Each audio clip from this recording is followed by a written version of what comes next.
In this video, I want to talk about Shapr3D. I just started using Shapr3D, so I haven't been using it for long, but obviously I've heard about it years ago. I tried it back then, didn't enjoy it, but have gone back into it or give it a shot again, and it's pretty good actually. So wanted to kind of give a review from probably someone who's used Autodesk, Fusion 360, SolidWorks, not a lot of NX, but some NX. So kind of been around some CAD programs. So I personally thought it was really fun on the iPad because it kind of felt like I was just naturally sketching. So with the Apple Pencil, it was really enjoyable. I have it on this old gen iPad Pro, but it still works great even on an older device. So this is second gen. I'm sure the first gen will be fine as well, but I haven't tried it obviously. And obviously later iPads are great, so I run it on my iPad Air with M1, which is enjoyable.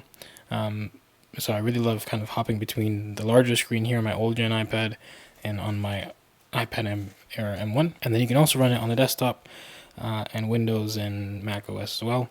But to be honest with you, I think the fun of it is kind of using it on the iPad, doing it on the iPad, because it naturally just feels like I'm sketching. And that was really kind of cool because of the NX engine they use. So they use a Siemens NX engine powering it. So there are some, it is really powerful, to be honest with you.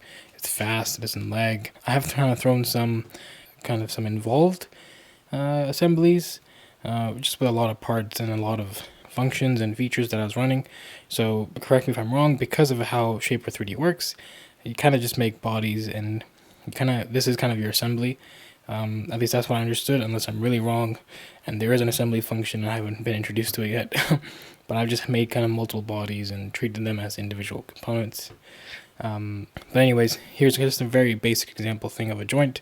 It's not really complicated, and the thing's printed here, so you're gonna have to go with me on this one. Can't explain why I printed this, but it's just a joint that has a lot of degree of freedom, joints and movement, and helps when you kind of want to make something that moves all around. But anyways, forget that. But that's what that thing is, so that's what you're seeing. And I've just exploded it. When I say exploded, just moved it around so I can kind of see it in a print orientation, just because my printer likes it laid out like that. So that's aside. But when I was working on the geometry, if I go home, so when I was working on the original geometry, I was kind of just modeling it around what I needed to do at that time, and it worked great. So this was kind of my first model, and then I kind of got into more complicated models I wanted to make, but it's been really enjoyable. It's been really fast. It doesn't kind of slow down. I must admit that the UI is just a tiny bit clunky, so it's not let's say the most robust and intuitive way of doing CAD. I think it'd be a bit slightly better, but when you kind of forgive the program, because it is trying to do a lot on an iPad touchscreen, so you have to forgive the program for that, and it does a great job at it. Like, you have a history here where you can kind of go through the actions you took, and then you have your kind of component level things like planes and bodies. So they've done a great job with what they have. But when you kind of forgive some of the clunkiness where you're tapping around and selecting components, and when you really are into the zone, and we're actually CADing something really precise and maybe a bit more very delicate, you will kind of get a bit annoyed because you'll be touching some other surface that you meant to touch something else. That's absolutely fine. I think just forgive it. But when you forgive it and you kind of enjoy the experience, it literally feels like I'm sketching. Like, I feel like I'm just sketching on paper. I forget that I'm CADing. And that kind of took that step away where traditionally I would have calipers, measurement tools, sketch pens, and pads. I would sketch it out, either go prototype in cardboard before we jump into 3D printing and all that stuff. That kind of remove that step, and I'm just directly CADing into it. I mean, in industry, you do directly end up CADing into programs, which isn't really a good exercise to do anyways.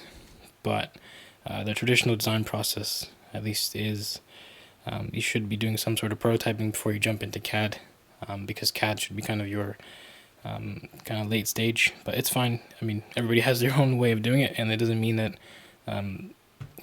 you have to follow a certain way. It's just whatever works for you.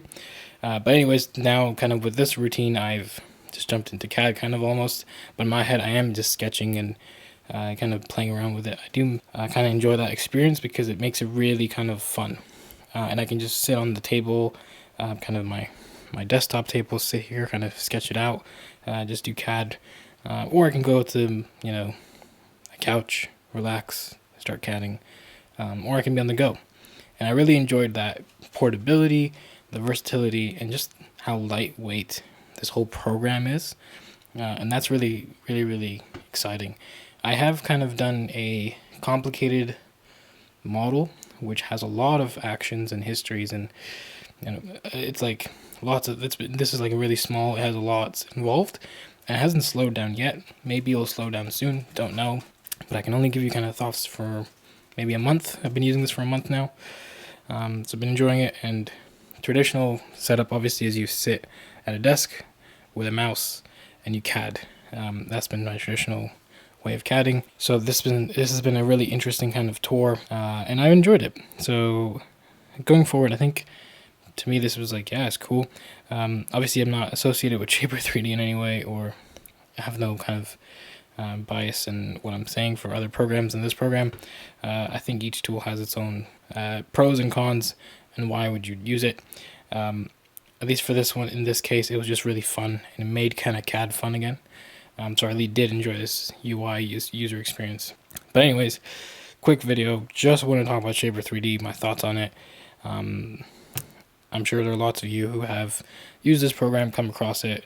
But I thought it actually shines on the iPad, because that makes it kind of makes sense for the iPad. For the rest of the OSs, I'm not too sure.